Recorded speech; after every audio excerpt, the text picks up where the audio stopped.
Karolina, Part 4.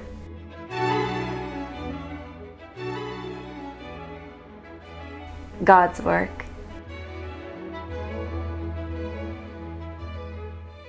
There lived an elderly French Notre Dame sister, Soeur Walburg, in the sisters' mother house in Munich, who couldn't see, so we, the novices, read out loud to her. She often talked to us about our fondress, Mother Theresia, whose original name was Karolina Gerhardinger. Soeur Walburg had known her since she was a little girl.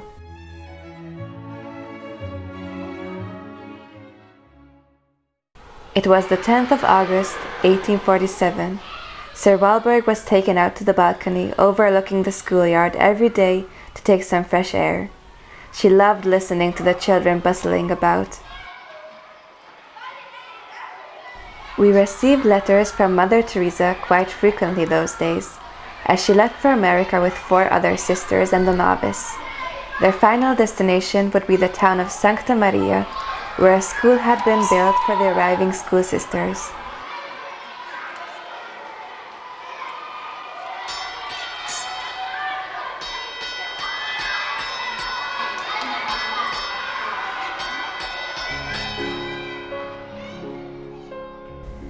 Soeur Walburg listened with interest. In her mind, she could see the overseas cities like New York where they had landed. Upon their arrival in New York and in Philadelphia, the Redemptorist fathers told them that they had arrived too early. Unfortunately, the school at Sancta Maria was not yet ready, so it would be better if they turned back home. In Baltimore, however, the Redemptorist superior, Father Neumann, promised his full support to the startled sisters.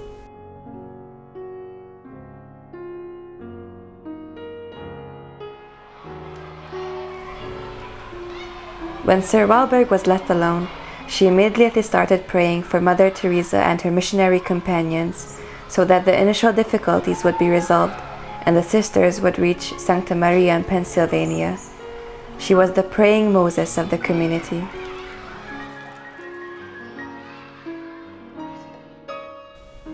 But who were these brave missionary sisters for whom she prayed unceasingly?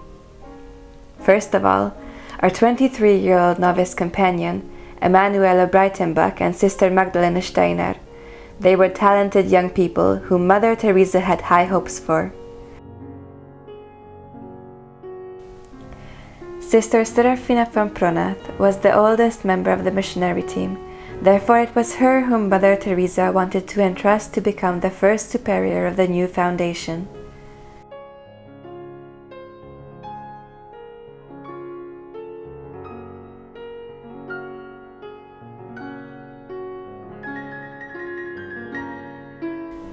Sister Caroline Fries was also 23 years old.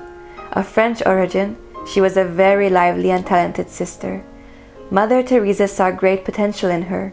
It's no coincidence that she gave Sister Caroline her own first name when she received the habit.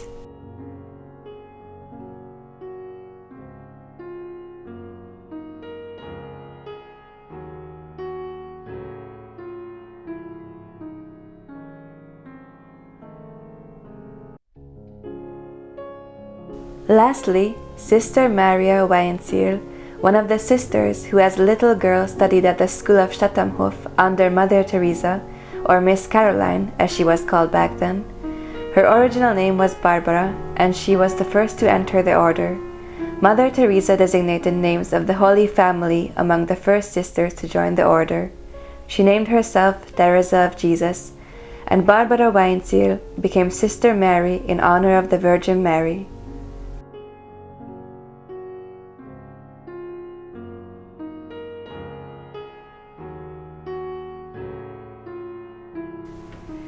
Mother Theresia did not allow herself to be photographed in daguerreotype, so that is why only the other 5 missionary sisters were photographed in the garden of the mother house before departure.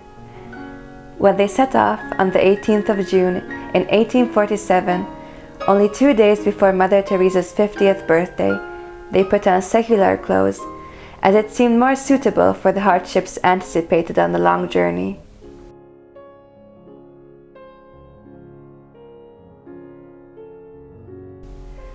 Of course, they had no idea of the difficulties they would have to face, nor the fact that the journey would take longer than planned. From the letters of Mother Theresia, mainly sent to Father Siegert, we learned that the crossing of the ocean was a serious ordeal. Mother Theresia put it this way: I only recognized God's divine love and power in storms by day and by night, when the waves towered high over us and tossed about our mighty ship like a toy, when we were hurled back and forth in our beds. It was not hard to imagine myself in Jonah's situation, and it was only by turning to Mary that I could still hope for grace and mercy. Mary saved me.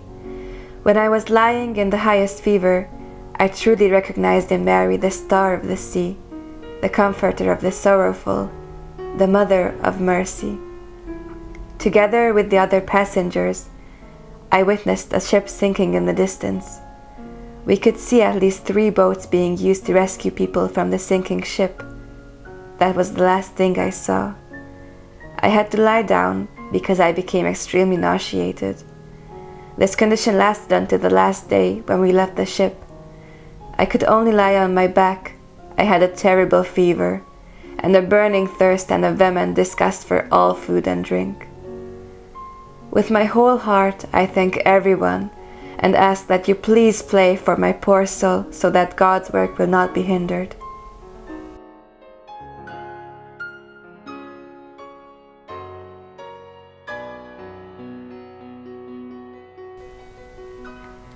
Thanks be to God, when they arrived in the New World, although somewhat disappointed by the welcome, they recovered quickly from seasickness. So we had ample reason to pray.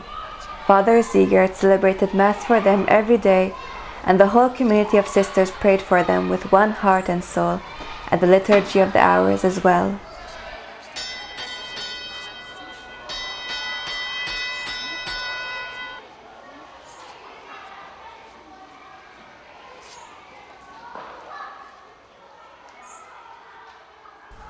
We had no idea that while we were having peaceful days at home, our fellow sisters overseas were about to be hit by unexpected tribulations.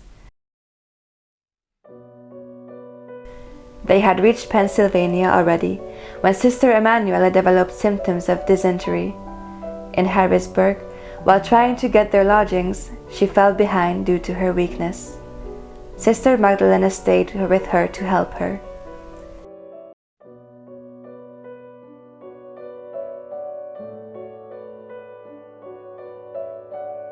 When the others noticed that the 2 were left behind, they turned back for them.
It was as if the verses of the Book of Wisdom had been written about Sister Emanuela.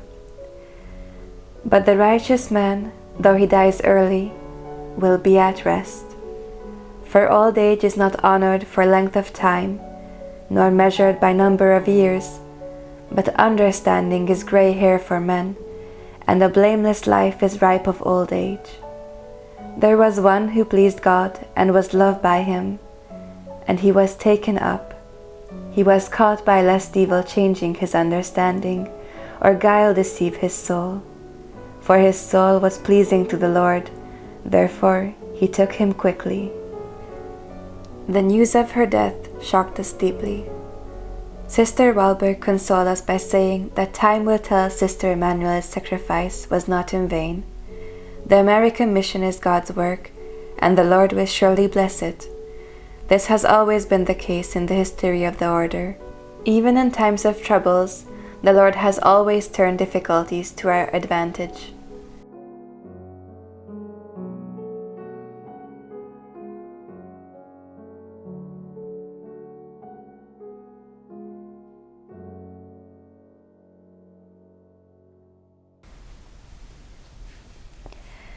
After encouraging us, Soeur Walburg went on with the history of the order, which Sister Elfrida recorded diligently. We picked up the thread at the time when almost 20 years ago, in 1829, Mother Theresia, called Miss Karolina Gerhardinger back then, submitted a request to the Council of Stadtamhof with her companions to let the former Augustinian convent be used for the purpose of founding a cloister.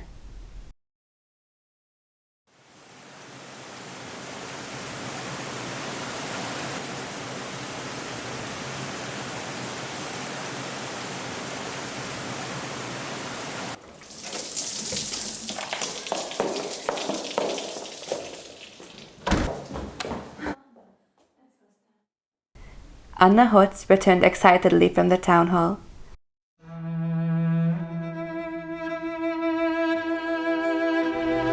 Decision number 347/1829 by the Stadtamhof City Council.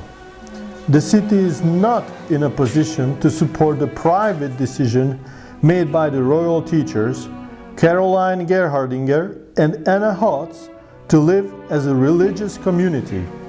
We suggest that you join an existing convent somewhere, and the city will employ new teachers for the girls' school.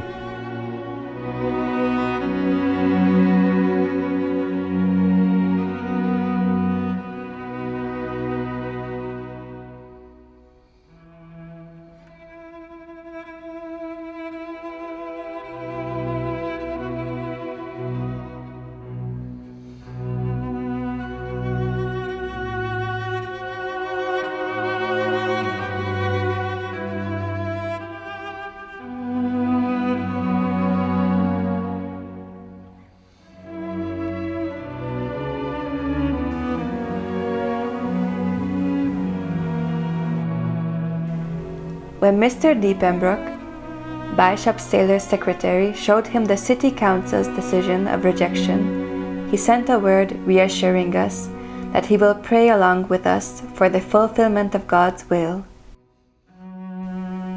Dear Jesus, I will remain yours even if I will never be able to live in a monastery.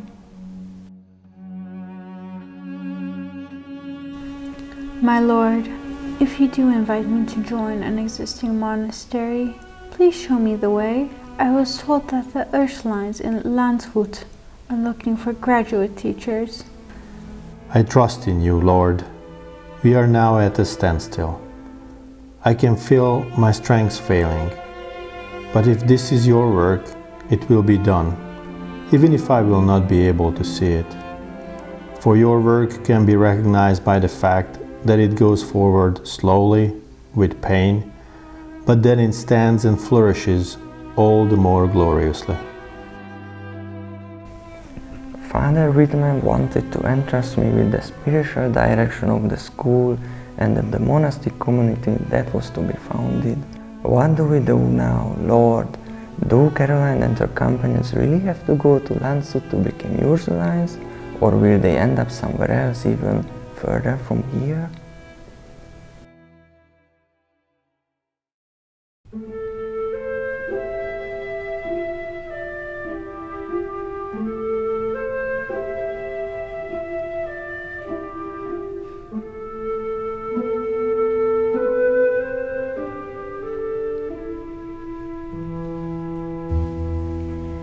Anna Hotz revealed to Father Whitman that she wanted to withdraw from religious life.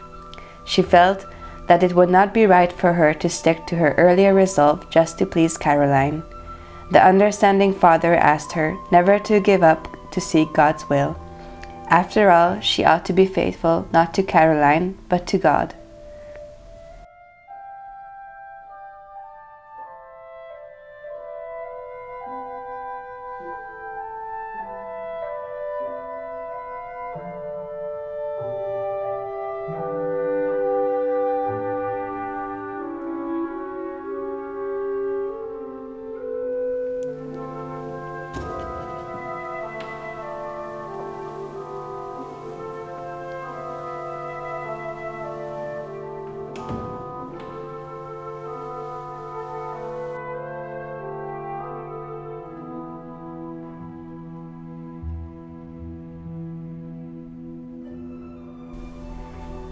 It was rather difficult for Caroline to learn that Anna, who had been her companion in teaching for 20 years and her best friend since childhood, got weary of the ordeals. Yet, she accepted the fact that she couldn't live in uncertainty any longer. Anna had never been keen on constraints. Religious life, however, would entail many restrictions. Anna promised to remain a teacher, as she had always been very fond of children in school, and her friendship with Caroline would remain, even if their paths took them in different directions.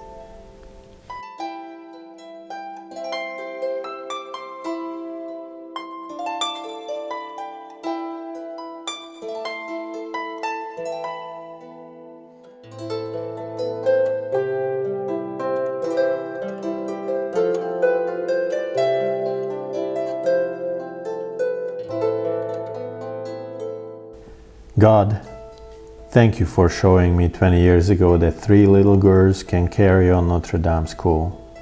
Anna and Caroline have persevered ever since and have done a great job. Bless them and guide them on their journey well into the future. Anna was not the only one affected by uncertainty.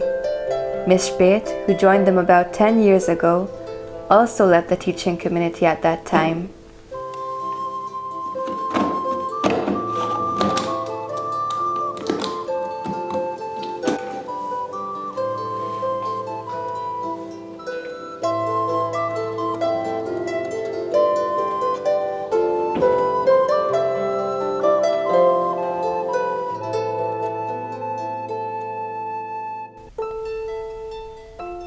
The Ursulines of Landshut were more fortunate than the Notre Dame sisters, since they did not lose everything after the dissolution. When King Louis came to power, most sisters were able to return to the cloister. In fact, they announced the admission of new members. One of Caroline's former students, Barbara Weinzierl, also applied for admission. The Mother Superior had great confidence in the young girl, as her sister Maria Weinzierl was already a novice at the order. Nevertheless, she asked her to get some teaching experience in the world before she moved in. Barbara immediately thought of her old school in Stadtamhof and decided to do her training under the guidance of Miss Caroline. The Mother Superior had heard about the model school and supported her idea. She even allowed Barbara to meet her sister Mary, who was given the name Mary Augustina Josefa, named after Mary's most sacred heart, when she received the habit.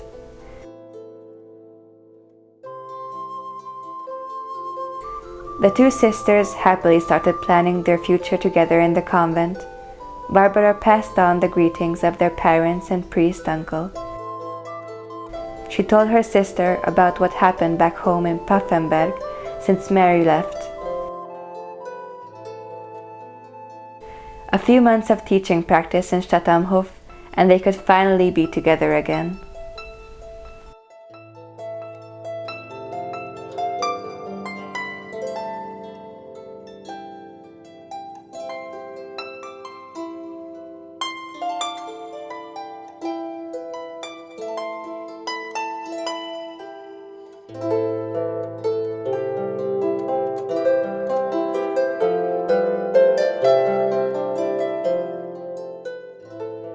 My dear God, thank you for this wonderful day. Holy Mother, pray for me that I may return as soon as possible.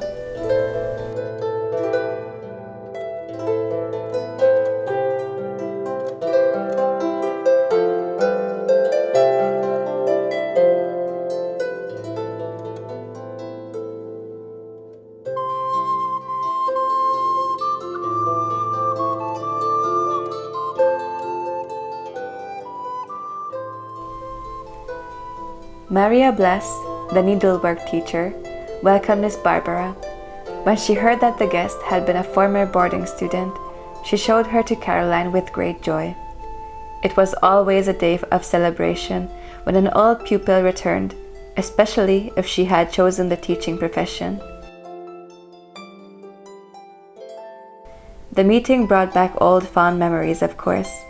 When Barbara was a student, Caroline soon discovered that she was talented and spent much time with her personally, so master and pupil developed an intimate relationship.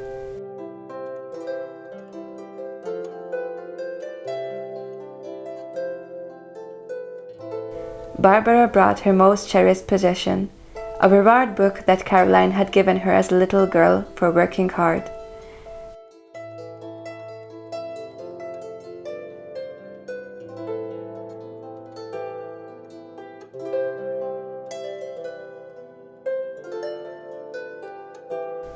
She would never forget the evening when, for the umpteenth time, she finally managed to read the daily reading without a single mistake. It was then that Caroline gave her this beautiful book as a present. She has loved reading ever since, and it was then that she decided to become a teacher when she grows up and be as patient and kind as Miss Caroline. Now, when she found out that Caroline wanted to start a new teaching order, she immediately changed her plans. She decided not to become an Ursuline sister, but to stay with Caroline.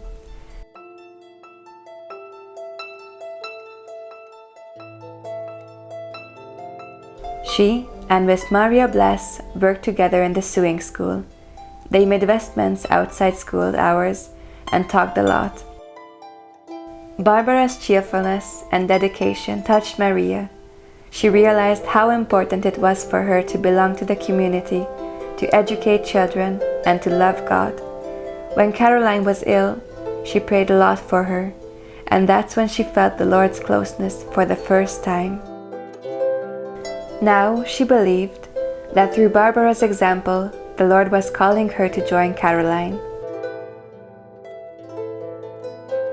Although it was not clear yet when and where religious life could begin, Father Whitman introduced 3 teachers into cloistered life.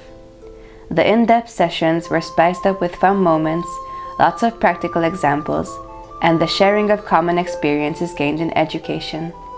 Since they did not have their own rules yet, they went over the rules of the Sisters of Notre Dame and put them into practice in their everyday lives.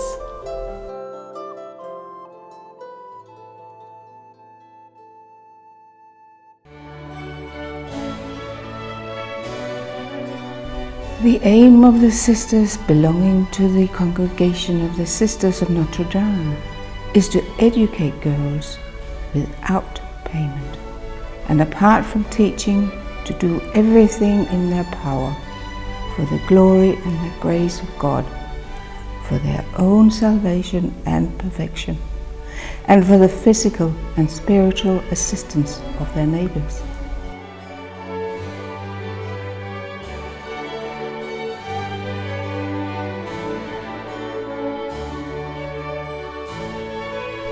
The sisters should keep in mind the motto of the founding father, Saint Peter Fourier, Nemenio obesse prodesse omnibus. Do no harm to anyone, benefit everyone. Therefore, in addition to the triple monastic vow, the sisters should also take a 4th vow, that of educating girls. The sisters should teach the girls various handicrafts, as this will help them earn a living. Each sister should deem herself the smallest in the convent, less than everyone and more unworthy.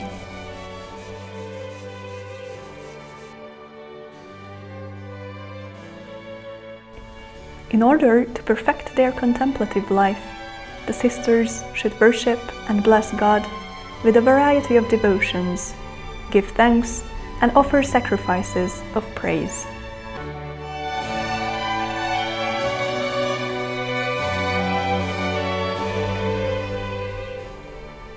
Soeur Walburg and Mama Francesca continued to be present in the life of the school. They praised the Lord for sending Caroline companions with whom she could dedicate her life to education and to God. They prayed unceasingly that the plan of founding the order would come true, that several new teachers would apply, whom God had called solely to His service, and that the problem of the cloister building would be solved.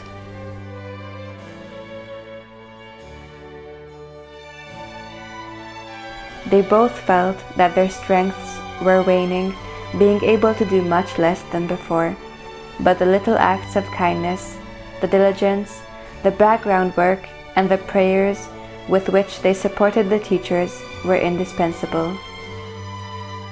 Even old Uncle Ziengibel was persuaded to take part in the life of that sort of a convent school, although he was reluctant to let go of his obsession that Caroline should have chosen the Gerhardinger shipping business as her career. He did his bit to help educate the girls.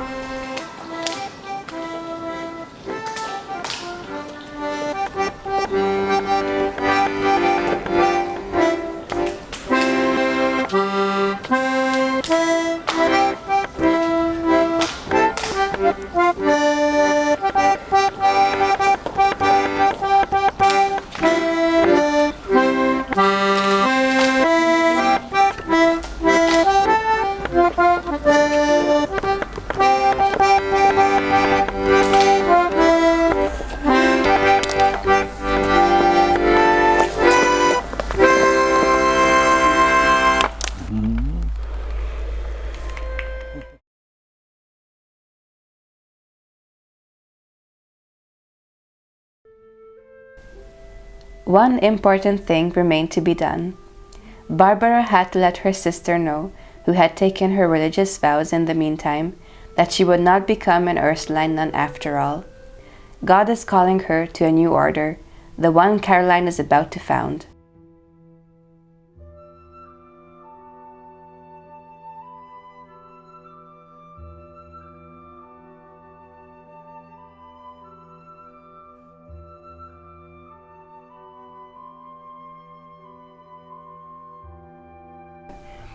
Sister Augustina Josefa gave her sister her most beloved prayer book as a souvenir. She assured her that as betrothed to Christ, they would always be together in spirit, even if they were to serve in different orders.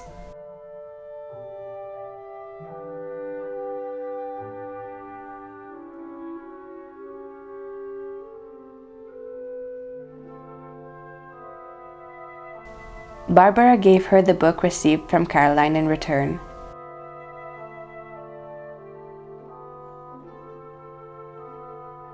The thought crossed their minds that due to the strict rules of cloistered life, they will have very limited contact from now on.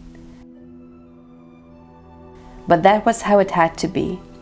Since then, Barbara, now called Sister Mary, has been a pillar of the large community of the school sisters, and she is one of the members of the American missionary team.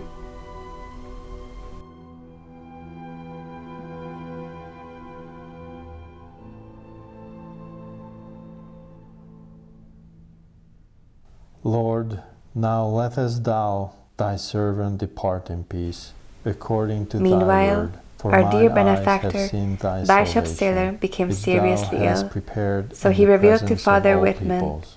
that his joy would be fullest if Father Whitman would take over the service of the diocesan bishop from him.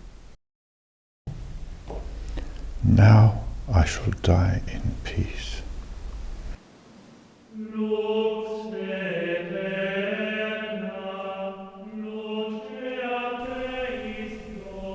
It seems as if it happened in those days, that Bishop Saylor ordained Father Whitman a bishop. From that point, they have worked together as two brothers for God's people, including the school in Chathamhof.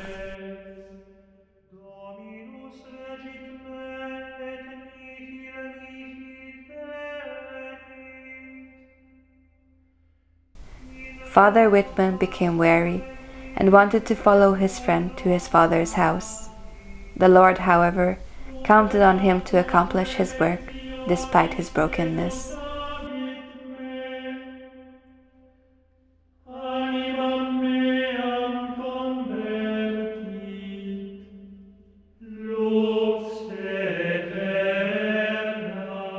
In these difficult hours, the comforting words of St. Augustine came to his mind. Don't cry if you love me. Death is nothing. I just went to the other side. I am I, you are you. As we were to one another, we will always be. Pray, smile, think of me, pray with me. Life still means what it has always meant. It's what it has always been. The thread isn't cut. Why should I be out of your mind just because I'm out of sight? I'm not far, just on the other side of the path. All is fine, you see. Soon you will know how to reach my heart. Soon you will feel my love again. Wipe your tears and don't cry if you love me.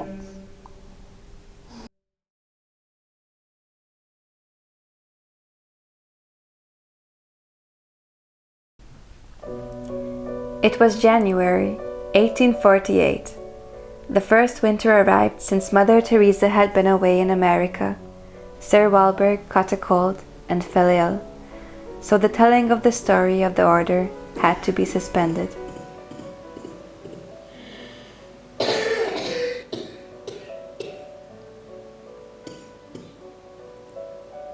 We started to sort through the existing pages of the chronicle, the letters and memories preserved, and the drawings we had made.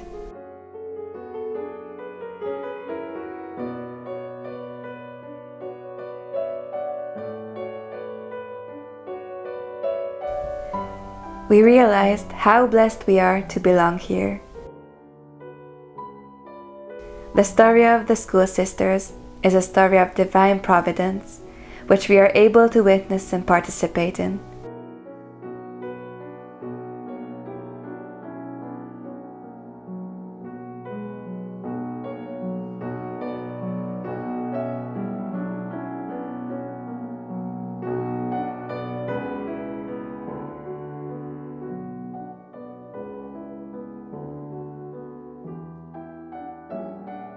We stood ready, therefore, to continue taking notes as soon as Soeur Walburg would feel better. As encouragement, we read out Mother Theresa's letter addressed to her in order to keep her spirits up and to help her recover as soon as possible.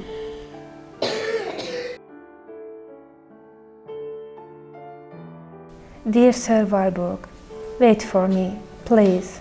Do not die in my absence. I'd like to shut your eyes. If I couldn't be present at my mother's death, at least I would like to be there with my spiritual mother in her last hour. Your loving spiritual daughter, Mary Theresia of Jesus. We prayed that Sister Walburg would wait for Mother Theresia, and we would be able to finish the chronicle. It would be so important not to take her priceless legacy with her forever.